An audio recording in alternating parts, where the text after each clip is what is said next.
भैया बहनों, वंदे मातरम। हमने पाठ 1 में पढ़ा था कि भोजन जिन चीज़ों से बनता है उनको कहते हैं पदार्थ या संगठक। और पाठ 2 जो है उसमें हम पढ़ेंगे भोजन के घटक।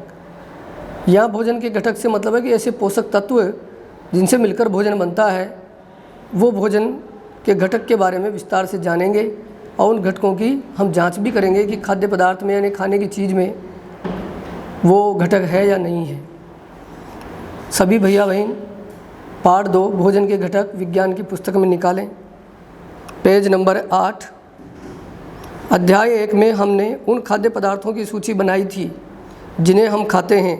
भारत के विभिन्न भागों में खाए जाने वाले भिन्न भिन्न व्यंजनों के बारे में भी हमने बताया था तथा इन्हें मानचित्र में अंकित किया था यानी नक्शे में।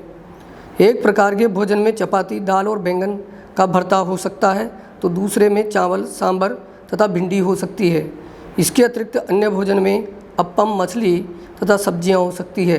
दक्षिणी भारत और पूर्वी भारत में इस प्रकार का भोजन किया जाता है।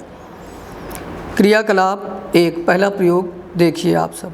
आमतौर पर हमारे आहार में यानी भोजन में, आहार का मतलब अन्न से बना कम से कम एक व्यंजन होता है, यानी कोई न कोई एक पकाई हुई चीज़ होती है अन्न से। दूसरे खाद्य पदार्थों में दाल या मांस का कोई व्यंजन तथा सब्जी हो सकती है। इसमें दही, मट्ठा तथा अचार भी शामिल हो सकते हैं। इस तरह के आहार के कुछ उदाहरण सारणी 2.1 में दिए गए हैं। अध्याय 1 में प्रस्तावित क्रियाकलाप 2 में आपके द्वारा सारणी में दर्शाए गए व्यंजन छांटिए। इस सूची में कुछ अन्य व्यंजन जोड़िए तथा इसे सारणी 2.1 में दर्शाई गई विधि से पूरा कीजिए। कभी कभी हम अपने भोजन में वस्तुतः इन सभी व्यंजनों को नहीं ले पाते।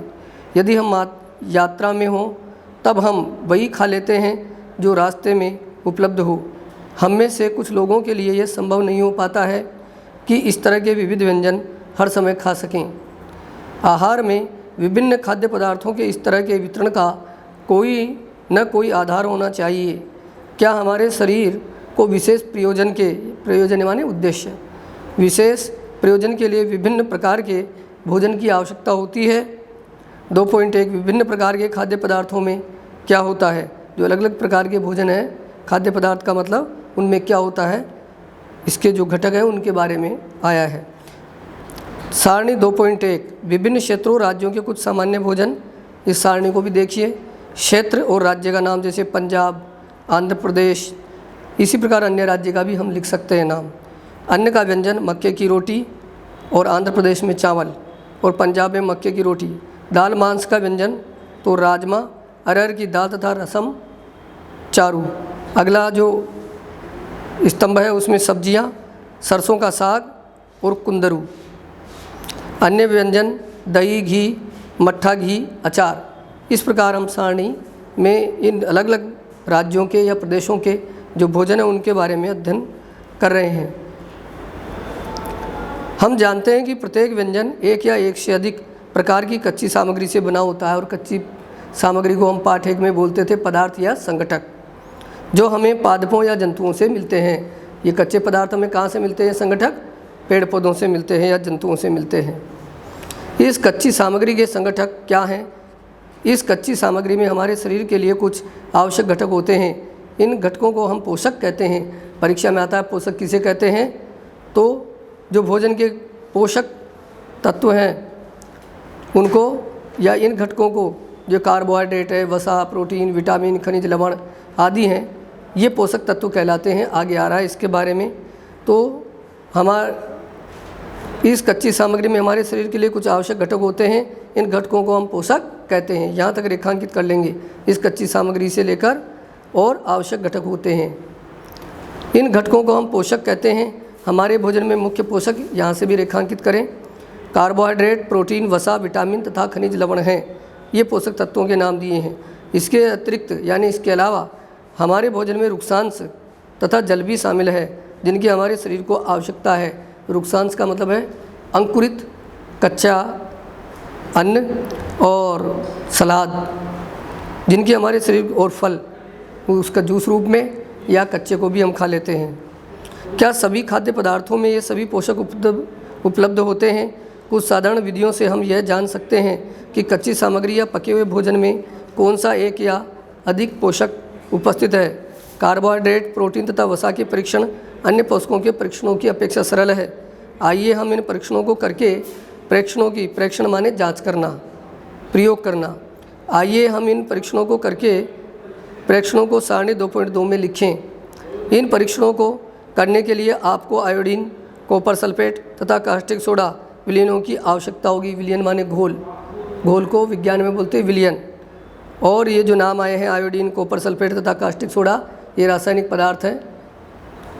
आपको कुछ परख नलियों, कांच की नलियाँ होती है, गिलास के समान, गिलास चौड़ा होता है, वो अंगुली के समान लंबी और गहरी होती है, कांच से बनी हुई, उनको बोलते हैं परख नलियाँ या टेस्ट ट्यूब। आपको कुछ परख नलियों तथा एक ड्रॉपर की भी आवश्यकता होगी, आँख में दवाई डालने के लिए, नाक में दवाई डालने के लिए या शाई सोखने के लिए ये ड्रॉपर काम में लिया जाता है। एक प्लास्टिक का सा होता है, पीछे उसके एक टोपी सी होती है, उसको दबाया जाता है तो और खींचा छोड़ा जाता है तो ऊपर आ जाता है तरल पदार्थ विलयन, और दबाते हैं तो नीचे टपकता है। आपको कुछ परख नलियों तथा एक ड्रॉपर की भी आवश्यकता होगी प्रयोग के लिए। इन रसायनों की और उपकरण की आवश्यकता पड़ेगी। इन परीक्षणों को पके हुए भोजन तथा कच्ची सामग्री पर करें। इन परीक्षणों से प्राप्त प्रेक्षणों को सारणी 2.2 में दर्शाए गए तरीके से लिख सकते हैं। इस सारणी में कुछ खाद्य पदार्थ दर्शाए गए यानी दिखाए गए हैं। अपना परीक्षण इन पर या अन्य किसी उपलब्ध खाद्य पदार्थ पर कर सकते हैं। इन परीक्षणों को सावधानी से कीजिए और किसी भी रसायन को खाने या चखने का प्रयास मत कीजिए। ये जो भी केमिकल है, रासायनिक पदार्थ हैं, उनको न खाना है न चखना है जब तक कि माता पिता या गुरुजी नहीं बताएं। यदि आवश्यक विलयन तत्काल उपलब्ध नहीं है यानी उस समय नहीं है तो आपके अध्यापक निम्न विधि से उन्हें तैयार करा सकते हैं। आइए विभिन्न खाद्य पदार्थों की जांच करके देखें कि किसमें है कार्बोहाइड्रेट उपस्थित है। कार्बोहाइड्रेट कई प्रकार के होते हैं। हमारे भोजन में पाए जाने वाले मुख्य कार्बोहाइड्रेट मंद तथा शर्करा के रूप में होते हैं। इन लाइनों को रेखांकित कर लें। यहाँ से विभिन्न खाद्य पदार्थों की जांच करके देखें कि किसमें कार्बोहाइड्रेट उपस्थित है। कार्बोहाइड्रेट कई प्रकार के होते हैं, यहाँ से अंडरलाइन करें। हमारे भोजन में पाए जाने वाले मुख्य कार्बोहाइड्रेट मंड तथा शर्करा के रूप में होते हैं। यदि किसी खाद्य पदार्थ में मंड है तो हम इसका आसानी से यानी सरलता से परीक्षण कर सकते हैं, जांच कर सकते हैं। इसके ऊपर 3 डिब्बे भी दिए हुए हैं गुलाबी रंग में, उनको देखें। आयोडीन का तनु यानी तनु का मतलब होता है पतला। विलयन बनाने के लिए जल से आधी भरी परखनली में कुछ बूंदें टिंचर आयोडीन की मिला दीजिए। कॉपर सल्फेट विलयन 100 मिलीलीटर जल में 2 ग्राम कॉपर सल्फेट घोलने से बन जाता है। ये केमिकल बनाने के लिए है, विलयन प्रयोग के लिए। 100 मिलीलीटर जल में 10 ग्राम कास्टिक सोडा घोलने से हमें अभिष्ट कास्टिक सोडा विलयन मिल जाएगा। अभिष्ट का मतलब जो हम चाहते हैं जैसा। क्रियाकलाप 2, मंड के लिए परीक्षण कर रहे हैं। अब हम कार्बोहाइड्रेट को बताया गया था कि मंड तथा शर्करा 2 रूप में होता है, तो हम पहले मंड के लिए परीक्षण करते हैं जो कार्बोहाइड्रेट ही है एक प्रकार से। परीक्षण के लिए खाद्य पदार्थ या कच्ची सामग्री की अल्प मात्रा यानी थोड़ी लेंगे। अल्प का मतलब थोड़ा ही लेना है। इसमें तनु आयोडीन विलयन की 2 या 3 बूंदें डालेंगे। तनु यानी पतले घोल की, आयोडीन वाले की 2-3 बूंद डालनी है उसमें। खाद्य पदार्थ या कच्ची सामग्री पहले ले लेंगे परखनली में, फिर उसमें आयोडीन विलयन की 2-3 बूंदें डालेंगे।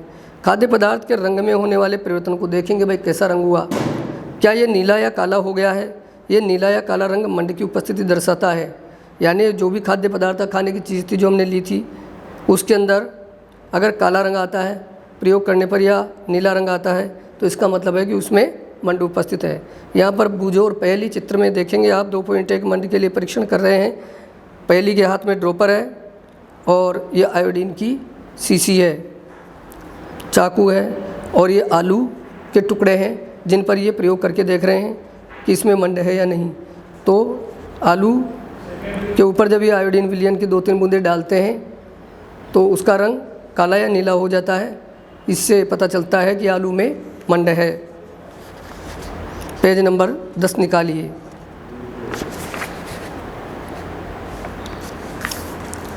इस परीक्षण को किसी अन्य खाद्य पदार्थ के साथ दोहराइए, यानी अन्य अलग अलग प्रकार की चीज़ें लेकर भी हम इस प्रकार से प्रयोग कर सकते हैं कि उनमें मंड है या नहीं।